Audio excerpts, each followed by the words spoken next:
Сәлемсіз сөз бастамас әлемде ешкім сәлемді қабыл алғын ардақты елім дей отыра, мен жобамды бастағым келіп отыр. Сәлеметсіздер ме, құрметті Әділқазы алқасы, қатысушылар және де көрермендер. Мен Қызылорда облысы білім басқармасының Қармақшы ауданы бойынша білім бөлімінің номер 110 орта мектебі коммуналдық мемлекеттік мекемесінің 10 сынып оқушысы Әбиева Гүлжайна. Мен жетекшім Шакупова Гүлжазира. Жалпы мен таңдап отырған тақырыбым биогаз, баламалы және экологиялық таза энергия көзі. Бұл тақырыпты басты таңдау себебім бізде энергетикалық дағдарыс мәселесі. Адамның энергетикалық сұранысы күннен күнге өсуде. Бүгін біздің пайдаланып отырған энергия көздері, яғни жер асты қазба қорлары, бізде мұнай, көмір, табиғи газ, олардың барлық энерго қорлардың 90%-ын құрайды екен. Америкалық зерттеушілердің айтуы бойынша, жер бетіндегі мұнай ұзаққа жетпейді. Яғни олардың бірнеше жылдық болжамы 2025 жылға дейін ғана жетеді делінген екен. Қашан болса да ол мұнай бәрібір де бітеді. Және әрі қарай бізде пайдалы қазба қорларының таусылу қарсаңында олардың бағасы да қарқындап өседі. Жыл сайын атмосфераға түрлі жанғыш заттардың жануы нәтижесінде 23 миллиард тоннаға жуық көмірқышқыл газы бөлінеді. Бізде жаңартылған энергия көздері, олардың қандай түрлері бар? Жел, күн, су, биомасса және де геотермиялық энергия. Олардың артықшылығы сарқылмайды, экологиялық таза және де табиғат балансын бұзбайды. Қазақстанның балама энергия көздері бойынша әлеуеті аса зор. Яғни экспорттық бағамдау негізінен қарастыратын болсақ, еліміздің құрамында гидроэнергия, жел және күн энергиясы кіретін ресурстық әлеуеті 1 триллион. Жалпы биогаз дегеніміз не? Биогаз бұл биомассаның оттексіз ортада ашып қыжуынан бөлінетін метандық газ. Оның құрамы 55-80% метан, 20-45% көмірқышқыл газы, ал оның тиімділігі бізде 1 метр куб биогаз 0,7 метр куб табиғи газға немесе 0,6 килограмм бензинге тең. Жалпы тұрмыста биогаз өндіру, яғни қарапайым қондырғыны жасау, ол үшін бізге қажетті құрамдар бар. Яғни бізде 1,5 тонна қи, 3,5 тонна өсімдік қалдықтары және де су. Бұл процесс бізде арнайы реакторда 35-70 градус жылылықта 2 апта жететін болады. Нәтижесінде бізде күніне 40 метр куб газ және жоғары сапалы тыңайтқыш алынады.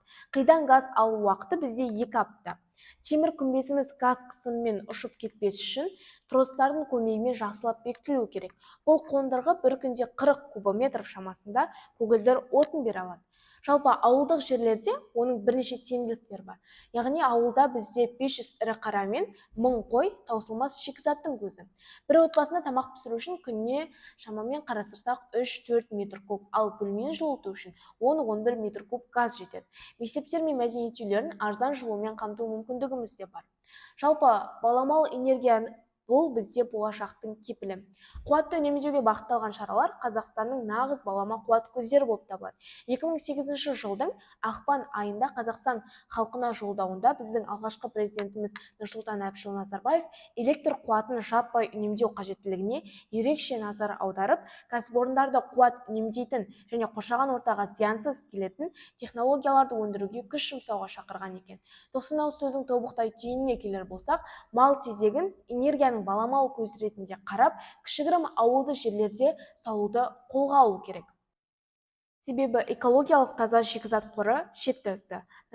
Бұл процестегі видеода біз қарапайым қалдықтардан энергия алу жолын көрсетеміз. Алдымен үлкен бочкаға негізгі шикізатты, яғни өсімдік қалдықтарымен тезекті саламыз. Тезекке бұл жерде біз сұйық болу үшін су араластырып салдық. Оның үстіне белгілі бір мөлшерде су құйып жақсылап араластырамыз. Бұл биогаз өндірудің алғашқы әрі маңызды кезеңі. Мұндағы басты процесс анаэробты ашу, яғни оттегі жоқ ортада арнайы бактериялар органикалық заттарды ыдыратып, метан газын бөле бастайды.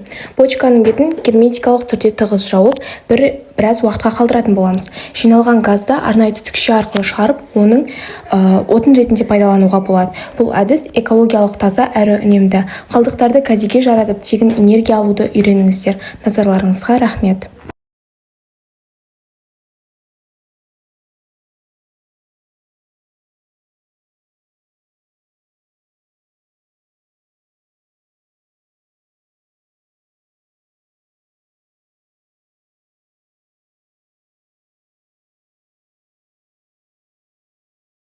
Қойып тыңдағандарыңызға алғыс білдіремін.